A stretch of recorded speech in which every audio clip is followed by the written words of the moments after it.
Hello and welcome to my corner of the internet. This is my monthly video where I talk about the most noteworthy books I read in the past month. So in the month of July, I've read 9 books so far. Better than last month, but still not up to my usual standard. Just been massively busy. I'm actually in the middle of a move at the moment, but I'm trying to get in some reading when I can, whenever I have any free time. So let's hop to it. First, I want to talk about Eliza and Her Monsters. This book is about a high schooler who runs a very successful webcomic. It's incredibly viral and very famous. She makes money from it, and she has millions of readers, but no one actually knows who she is. She goes by the alias Lady Constellation, but one day she meets a boy who goes to her high school who writes a lot of fan fiction in her comics universe, and she enjoys the interaction and enjoys talking about the stories with him, but wants to maintain that anonymity. She's anxious about bringing that burden of fame down on herself, but inevitably she gets outed one day. This book really took me off guard with how good it was. It dealt with the enthusiasm around fandom and how stories really take on their own life once readers possess them. It also dealt with themes of mental health and anxiety, PTSD. This was all in all just a really moving story. It might even be better than Fangirl. I can't believe I'm saying that because I love Fangirl. This took all the elements of Fangirl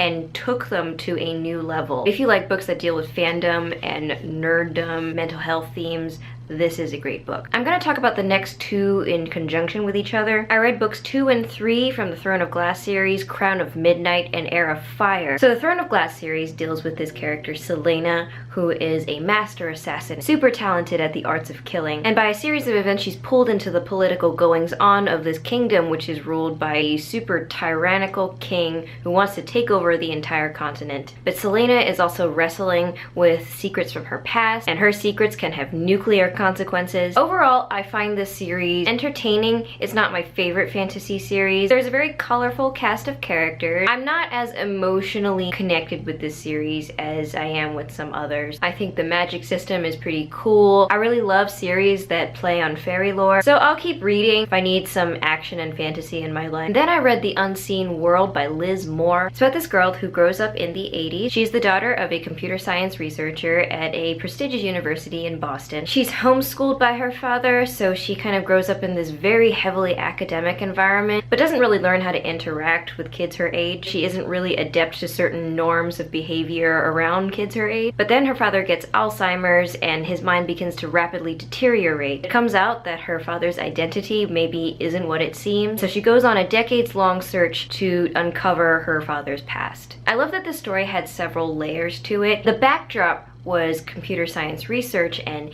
AI and computational linguistics. As an aspiring linguist, that made me super happy. It was also an incredible coming of age story. There was a really unexpected narrative of persecution, and there's also a really amazing twist at the end. All around a good solid book for me. I gave it 4 stars on Goodreads. And then I read Changing My Mind by Zadie Smith. This is a collection of her essays. Some of them are transcripts of different lectures that she gave. Some of them are articles that she wrote for, say, the New Yorker or other periodicals. Now, the thing about this book is that it opens with a section of very heavy literary critique. And those essays were really well written, but I don't think I connected with them as well as I could have if I'd actually read the works that she was actually writing about. She has a long essay about Middlemarch. I haven't read Middlemarch. She also has a whole chapter devoted to David Foster Wallace, and I haven't read David Foster Wallace. But then when we got to the middle essay, and she talked about growing up and Christmas in her household, and also when she was reviewing movies, and I came to enjoy this book a lot. She's funny, and she's poetic,